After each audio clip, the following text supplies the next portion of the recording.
on commence tout simplement par l'enfilage. Donc j'ai positionné 5 bobines, mais là je vais travailler uniquement sur jeteuse. Donc bien sûr, on va travailler avec les 4 bobines, ces 4 là. Les 4 bobines qui se situent sur l'arrière de la machine. Cette bobine concernera uniquement la recouvreuse. Donc on y va, j'ouvre. Et vu que c'est une Babylock, vous n'avez pas d'ordre d'enfilage. Donc pour l'enfiler, vous appuyez sur ce petit bouton, vous tournez le volant vers vous jusqu'à ce que les tuyaux se connectent. Vous prenez les fils dans n'importe quel ordre, du fait que sur une Babylock, vous n'avez pas d'ordre d'enfilage. Et là, les deux couleurs vertes ici, c'est mes boucleurs de ma surjeteuse. Et la couleur dorée là, c'est le boucleur de la recouvreuse. Donc le vert, la surjeteuse, le doré, la recouvreuse. Donc bien sûr, si j'enfile ma surjeteuse, eh bien je vais dans le vert. Je viens ici, je le désigne grâce à ce petit curseur. Donc là, je veux enfiler le boucleur inférieur, donc je le désigne ici et j'appuie. Et directement, donc le fil est passé. Deuxième boucleur. Hop, je passe mon fil, je le désigne et voilà.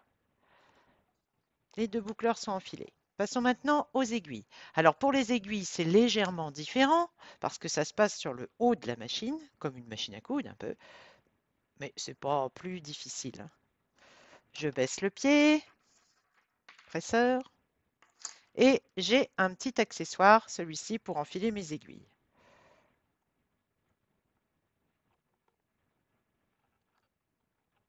Hop, en voilà une. Et puis là, on a un petit bec si on veut tirer sur le fil. Je prends le fil, je le glisse avec les autres sur le côté. Dernière aiguille. Donc, passage unique, vous ne pouvez pas vous tromper, vous prenez exactement le même trajet. Vous venez là, vous baissez le pied presseur, vous reprenez votre petit accessoire.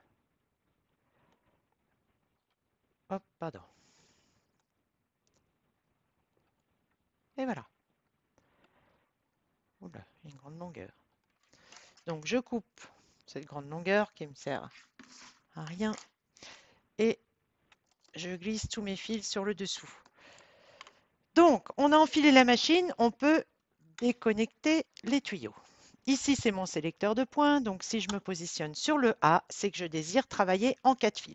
Alors, qu'est-ce qu'on fait en 4 fils? Bien sûr, on va assembler, surfiler et couper dans la même opération. Donc, je mets une largeur de point moyenne et je mets une longueur de point entre 2 et 3 et j'allonge mon point si le tissu est plus épais, ainsi que ma largeur. Je mets une largeur moyenne, mais plus le tissu est épais, plus j'élargis mon point. Hop, je ferme. On y va, on commence par un petit jersey, comme ça. Hop, on va l'assembler. C'est parti. Je baisse le pied presseur. Et j'y vais.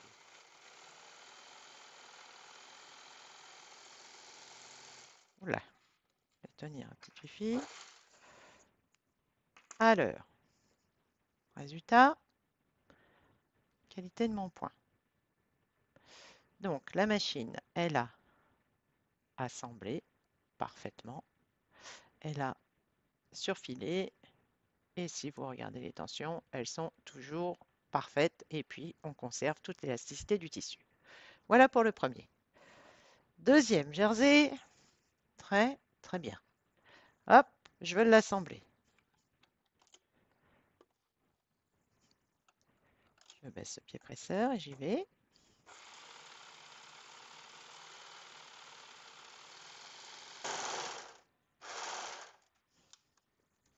Résultat,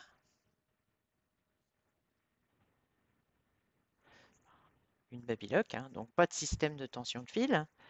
Et du coup, donc on travaille par débit de fil. Donc elle distribue le débit de fil en fonction de la matière, de la longueur que vous avez choisie et de la largeur que vous avez choisie, sans avoir à rien ajuster au niveau de vos tensions. Alors maintenant, on fait un t-shirt par exemple en petits côtelets comme ça. Hop, les côtés. J'y vais.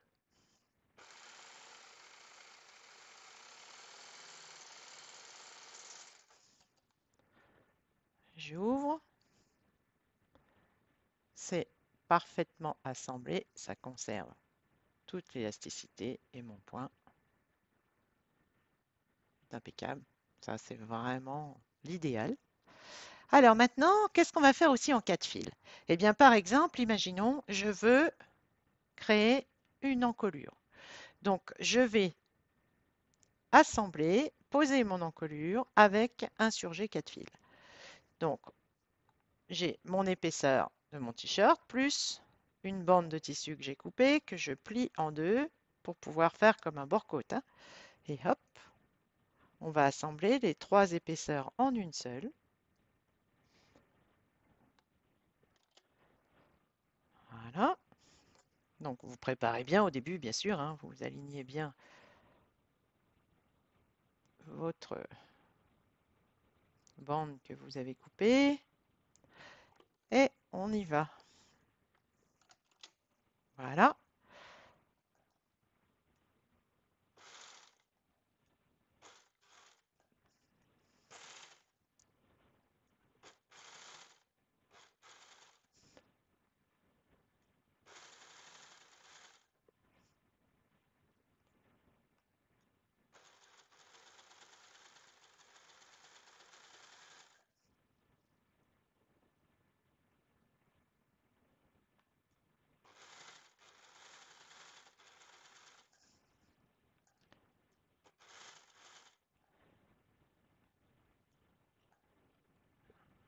Hop.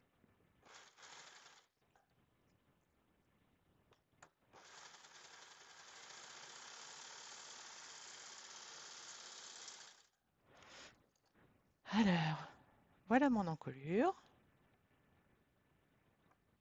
Donc, vous voyez, respect total au niveau des matières. Ça, il n'y a vraiment rien à dire. Une beauté. Et puis, voilà l'intérieur avec, bien sûr, le débit de fil qui a donné, en fait, la machine a donné le débit de fil en fonction de l'épaisseur et de l'élasticité du tissu. Donc ça, c'est vraiment cool. Donc là, en cas de fil, et ben voilà ce qu'on a fait. On a, par exemple, eh bien, fait l'encolure sur son t-shirt. C'est vraiment beau. Maintenant, imaginons que vous voulez faire un petit blouson en polaire. Allez hop, on est parti.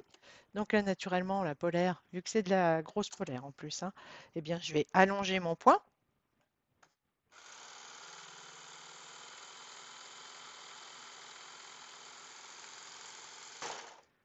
Et hop, résultat. Et puis, eh bien, toujours ce parfait assemblage, hein. Et si on tire, donc, toute l'élasticité, parce que la polaire, hein, c'est malgré tout est sensible, hein. C'est très particulier à piquer la polaire. Alors maintenant, on veut faire un velours côtelé extensible. Bon, allons-y. Vous avez vu, j'ai conservé toujours les mêmes aiguilles pour piquer n'importe quelle matière. Vu que la machine fonctionne avec un système ATD, donc on a l'avantage de ne pas avoir à adapter la taille de nos aiguilles en fonction du tissu qu'on pique.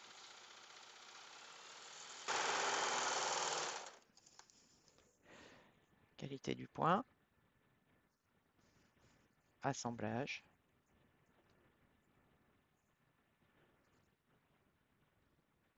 à perfection. Je tire, je conserve l'élasticité et j'ai un point qui est parfait. Ça, j'adore aussi parce que c'est important aussi parce que ces matières-là, c'est pas facile à piquer, hein. Alors maintenant, donc, je veux assembler un tissu plus lourd et là, c'est du cuir. C'est un vrai cuir. Il existe un pied en téflon quand on veut piquer le cuir, mais c'est pas un gros cuir, donc je vais le faire directement avec mon pied universel. Donc pourquoi je fais ça? Parce que le jean c'est dur, le cuir ça glisse. Donc là en fait, je veux vous montrer que même si vous assemblez deux matières à l'opposé l'une de l'autre, ce n'est pas un problème pour elle. Elle va parfaitement se comporter. Alors là on peut resserrer un petit peu la longueur, un tout petit cran, hein, c'est vrai. Et hop, qualité du point. Et surtout, regardez cet assemblage. Ça tire pas du tout, c'est parfaitement respecté. Et là, on est sur du vrai cuir, hein. Donc ça change tout, parce que c'est pas du sky.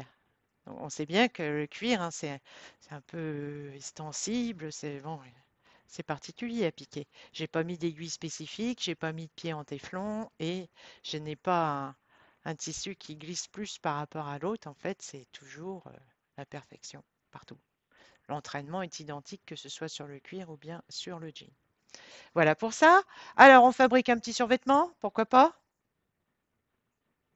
Allez, c'est extensible, c'est épais, mais on travaille sur une babylock. Donc, on n'a peur de rien. On y va.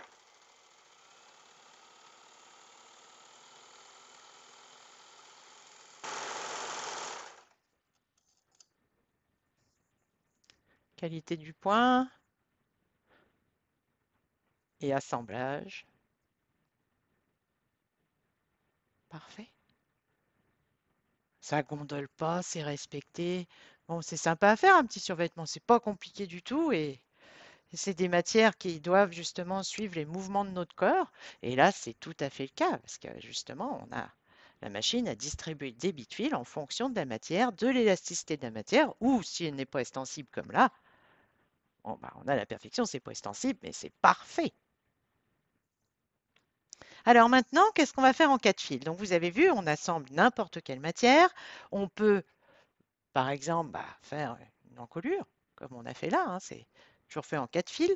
Ou bien alors, on peut, si on le désire, créer ses propres petits galons. Comment on va créer un galon? Eh bien, vous allez voir, c'est vraiment simple. On va travailler dans les extrêmes de la machine. Je vais mettre la plus grande largeur de point et la plus petite longueur, les deux extrêmes de la machine. Et maintenant, hop, pour créer un galon, on va déjà renforcer l'extrémité du tissu. Donc bien sûr, je laisse la coupe en place parce que là, il faut couper tout ça. Et je fais un premier passage. Ce premier passage va me permettre en fait de renforcer l'extrémité.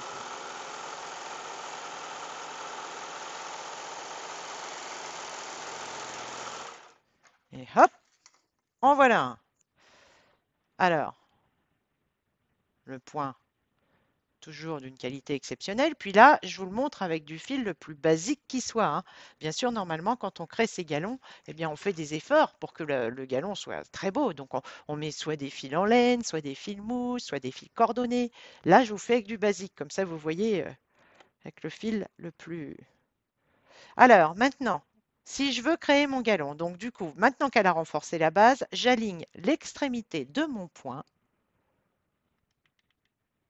ici, avec ce petit repère. Et ces petits repères-là, ça correspond à mes aiguilles. Donc là, mes deux aiguilles surjeteuses, c'est ces deux-là. Et je m'aligne sur la dernière aiguille, la plus proche du couteau. Et puis, par sécurité, je débraye mon couteau. Comme ça, je suis sûr que la machine ne va pas couper.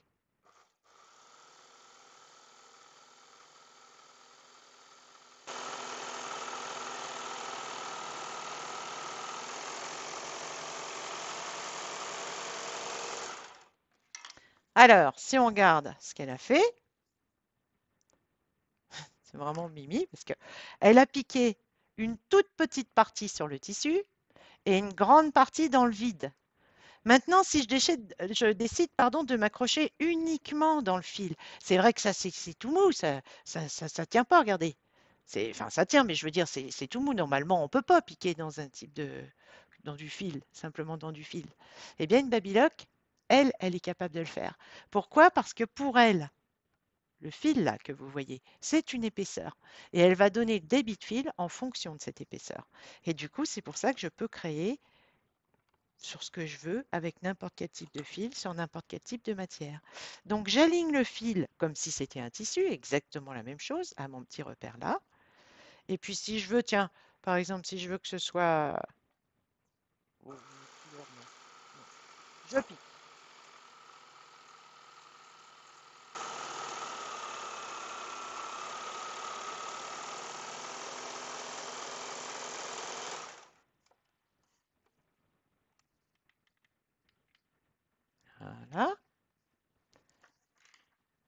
Et voilà le résultat. Voilà, à partir de rien, de fil le plus basique qui soit, un tout petit galon. Et bien sûr, en fonction des fils que l'on utilise, les galons sont complètement différents. Par exemple, ici, j'ai mis des fils en laine. Et au lieu de faire, là j'ai fait 3 passages, hein, mais là j'ai abusé, j'ai fait 5 passages. Et bien sûr, plus vous passez, plus votre galon, eh bien, forcément, il est plus large. Pareil, là j'ai mis des fils mousse. Non, c'est des fils en laine, pardon. C'est des fils en laine, mais moins laineux. Ici, j'ai mis des fils mousse. Voilà, c'est des gros fils mousse Fujix en fait. Et puis là, j'ai mis un fil en laine avec un fil métallique. Et là, par exemple, je n'ai fait que 2 passages. Là, j'en ai fait 5. Là, j'en ai fait que 2. Là, j'en ai fait 4. Ça dépend en fait. Voilà, c'est vous qui faites en fonction de vos désirs, de ce que vous avez envie. Alors, maintenant que l'on a fait le petit galon en bas, on va froncer le haut. Hein. Imaginons pour la petite poupée Barbie, on veut faire sa petite jupe, je veux froncer le haut. Alors, pour froncer un tissu, on sait que bon, c'est pas forcément évident et ça prend beaucoup de temps. Alors que si vous avez une désirée, regardez. Ici, vous avez un levier. Si vous levez votre levier et que vous le mettez sur le 2, vous demandez à votre machine de froncer de moitié ce tissu. On y va. Donc, je remets ma lame en route, hein, bien sûr, le couteau. Hop, je l'ai remise en position. Et j'allonge mon point au maximum parce que quand on veut froncer, on n'a pas le choix. La longueur de point doit être à fond. Et on y va.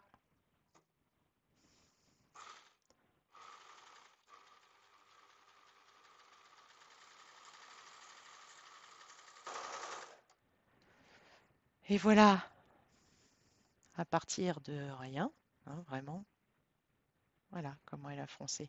Donc elle a bien divisé, vous voyez, je suis là, et là, elle a bien divisé de moitié, en fait, mon tissu, mais je choisis comme je veux, hein. Soit je fais la moitié, soit je fais un huitième, soit je fais un cinquième. Donc ça, c'est vraiment l'idéal. Et du coup, la régularité du travail, elle est exceptionnelle parce que là, bah, on est sûr que, et puis que ce soit sur l'endroit ou bien sur l'envers, hein, c'est toujours pareil, toujours parfait. Donc voilà pour le 4 fils. Maintenant, on va passer en 3 fils. Alors, qu'est-ce qu'on fait en 3 fils? Eh bien, on va simplement surfiler, faire de la propreté. Donc, j'enlève une aiguille, et là, c'est très simple, hein, parce que,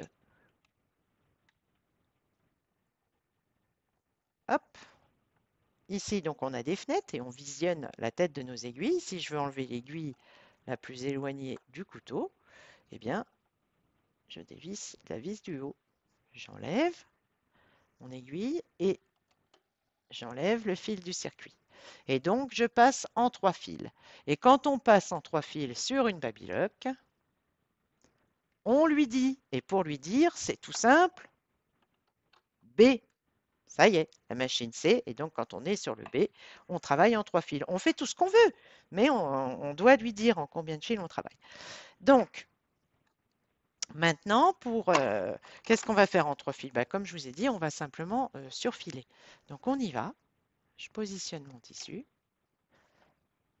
Longueur de point, je vais mettre 2 pour surfiler, puis une largeur moyenne, hein. Et on est sur le B. Et là, ce tissu-là, par exemple, il glisse, il n'est pas facile, mais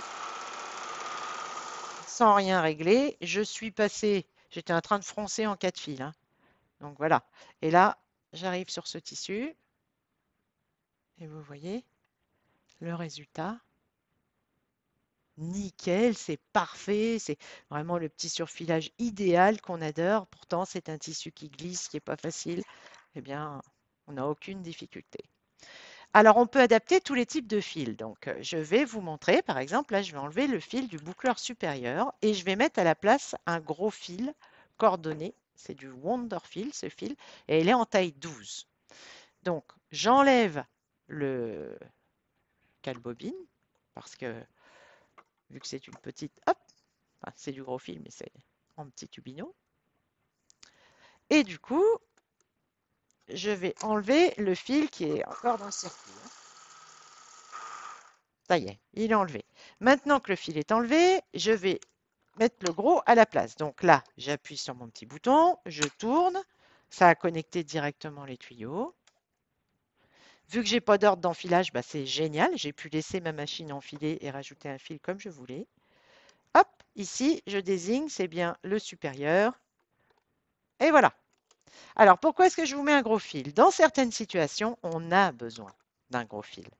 Par exemple, imaginons que vous voulez faire une finition directe, mais avec un gros fil sur ce type de tissu. Pourquoi pas? On y va.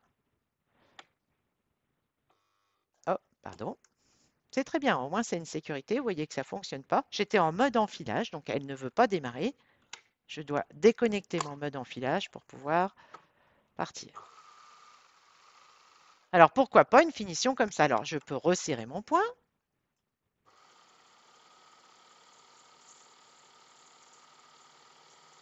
Donc le 3 fils, il nous sert pour surfiler ou il nous sert pour faire une finition directe.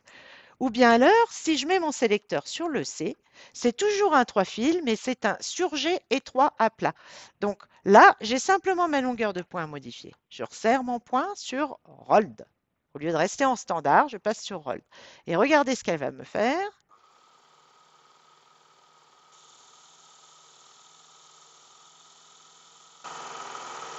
J'adore. Parce que ça, c'est très important quand on met un coordonné. Pourquoi est-ce qu'on met un coordonné? Bah, tout simplement pour donner de la rigidité au tissu, pour avoir quelque chose de bien à plat, nickel. Alors, vous voyez, là, j'avais pas resserré mon point. Ici, j'ai resserré, mais on voit que c'est toujours nickel, hein, dans n'importe quelle situation, même si vous travaillez avec un tout petit sur le dessous et un très gros sur le dessus. Donc là, c'est le point en B, c'est le 3 fils, mais vous voyez, avec une finition comme ça, c'est très joli. Ou bien alors, vous trouvez que c'est trop large et vous pouvez en passant sur le C, donc avoir un point beaucoup plus étroit et adorable. Voilà. Ou alors, imaginons que vous voulez faire un petit pyjama en jersey, vous n'avez pas envie, votre machine c'est une recouvreuse, donc vous pouvez, si vous le désirez, faire vos tourlets comme ça et à la recouvreuse le piquer à plat. Mais vous n'avez pas envie de ça. Vous aimeriez plutôt un petit pyjama avec le bas du pyjama avec des petites vagues. Alors, qu'est-ce que vous faites? Bah, vous restez sur le point C, c'est un surjet étroit à plat. Il est plus fort en fait que le rouloté. Donc, c'est l'idéal quand on veut donner des mouvements. Donc, du coup, vous restez sur ce point, vous gardez le gros cordonnet parce que lui, en fait, il va nous permettre d'avoir des vagues régulières du fait que le fil a beaucoup de force, donc ça reste en forme, donc c'est beaucoup mieux. Et là, vous voyez mon levier, je vais le baisser vers le bas. Et quand on le baisse vers le bas, et bien là, on lui demande de faire des vagues. Et du coup, j'y vais. Alors, c'est plus long, c'est normal, hein, parce qu'elle travaille en étirant.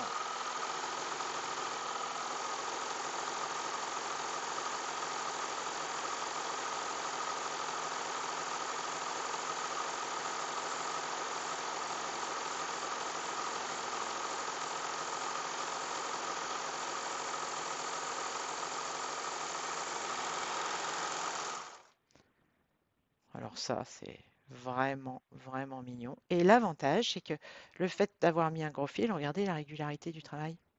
Vous avez les mêmes vagues partout et surtout qui restent en forme.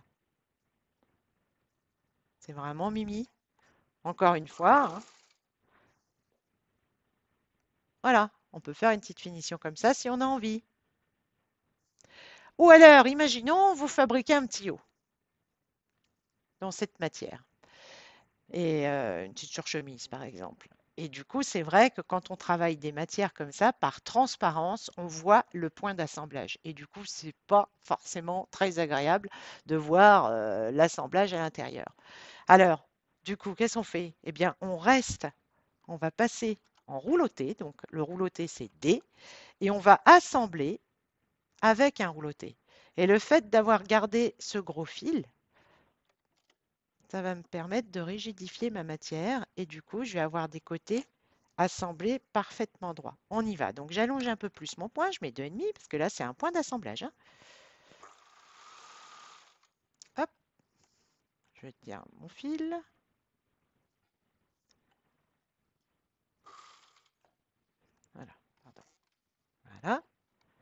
on y va.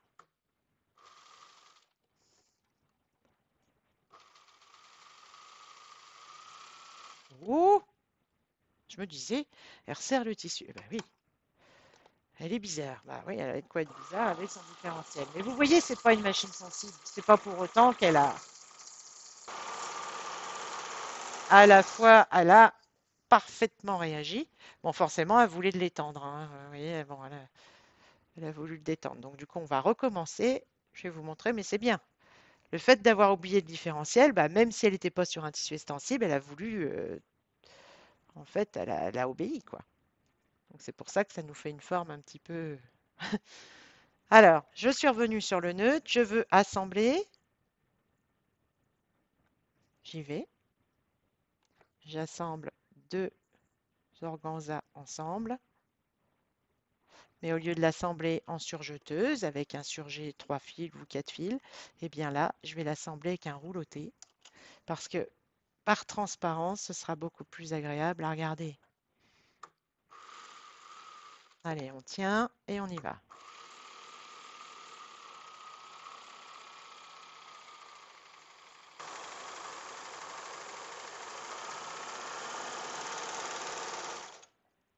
Et voilà le résultat. Donc l'avantage d'assembler avec un fil coordonné sur un tissu très fin. Donc c'est vrai qu'on aimerait pouvoir le faire, mais on ne peut jamais le faire parce que les gros fils, ça fait des trous dans des tissus très fins comme ça, mais pas une babylock parce qu'elle fonctionne par débit de fil. Donc du coup, elle respecte tout. Donc voilà ce que vous allez voir par transparence. Donc le point il est dessous là. Hop, vous verrez ça. Bien sûr, imaginez si j'avais mis un petit filet cru, ce serait forcément encore plus discret parce que là le fil est moutarde, hein. Et du coup, très résistant. Vous pouvez tirer, hein. Très résistant et vraiment, l'avantage c'est que les côtés, bah, ça va se tenir parfaitement droit, ça part pas de travers. Parce que généralement, quand on pique ces tissus-là sur les côtés, bah, on a malheureusement une couture qui est pas bien droite parce que les tissus sont vraiment horribles, ils glissent. Alors là, regardez, ça me le rigidifie, ça me le tient bien à plat. C'est vraiment génial. Si maintenant, je veux faire en bas une finition roulottée, eh bien, quoi de plus simple, hein, à ce coup-là, je n'assemble plus. Je fais ma finition roulottée sur une seule épaisseur. Donc, vous voyez, je passe deux, je fais ce que je veux. Bon, là, je vais pouvoir allonger un petit peu plus mon point, si je le désire.